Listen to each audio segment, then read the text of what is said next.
Jesus to the Gentiles, a laboring priest of the gospel of God, in order that the offering of the Gentiles might be acceptable, having been sanctified in the Holy Spirit.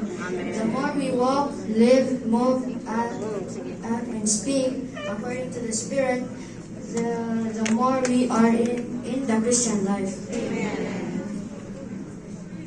We should call upon the name of the Lord day by day.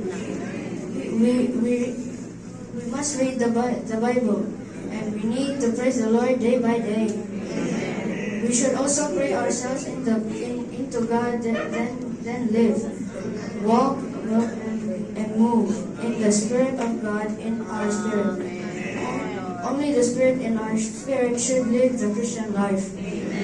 Apart from the Spirit in our spirit, there is no way we can live the Christian life. If we remove the word Christ from the word Christian, what will be left? It is the letter I-A-N. What does it mean? It means without Christ, I am nothing. Saints, without Christ, we are nothing. If we have Christ, we have everything. Amen.